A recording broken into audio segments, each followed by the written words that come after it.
Rage over Benghazi.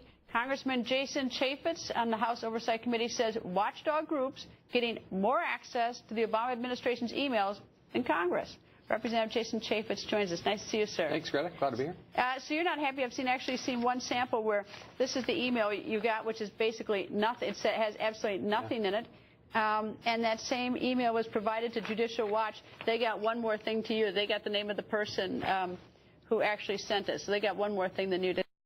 Well, who it goes to and who sent it is key to the content of the actual email. There's no content. Well, listen, I was glad to hear Secretary Kerry say that he was going to comply with the subpoena and he was going to be cooperative. But here we are 20 months later, and that hasn't happened yet. He may say that and give it some lip service. I hope when he does come before the Oversight Committee that we actually make some progress on this point. But why is it that a Freedom of Information Act request gets more access, more information than the United States Congress does when a subpoena is issued?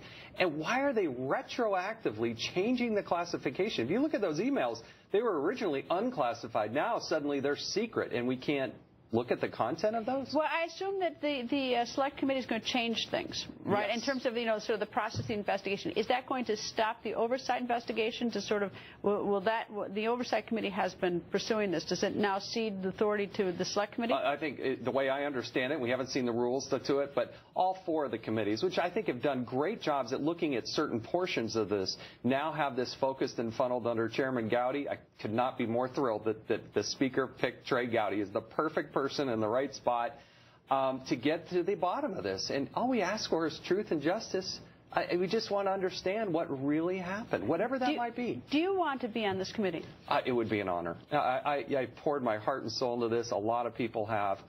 It's what I believe the constitutional responsibility that Congress is to do is to provide the oversight of the executive branch. If we're going to have a fully functional government, you have to have that check and balance. What haven't you seen? Obviously, I see the redacted emails. I mean, I got that. You don't know the content of the email. That's pretty plain. I'm looking at blank emails. Right. But besides the emails, you've had a number of hearings, and other committees have. And you had a number of documents. What don't you have? If you have sort of a wish list of things that you want as the Select Committee, what is it? Well, I guess one of my questions to the White House and the State Department is, what are they going to do to ensure us that we actually have all the information? As Trey Gowdy likes to say, what percentage of the truth do we want to learn? If we want to learn 100% of the truth, then we need to see all the documents. We've also never in public, ever, have you ever heard from somebody who was on the ground in Benghazi testify in the public? Have you spoken to them privately?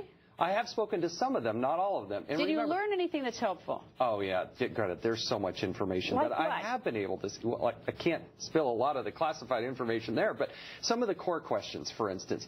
Our facility was bombed in April 6, 2012. It was bombed again on June 6, 2012. 5 days later, the British ambassador had an assassination attempt. Every other Western flag left Benghazi except the United States of America. What did Secretary Clinton do with that? What did the president know? What did he do? We took from 30 security personnel down to 9. How does that happen? I think that they would all agree that the place was insecure, that it wasn't secure. I mean, and that is one issue. I mean, I don't think anyone's done it. You don't have 4 dead people and say that it's secure.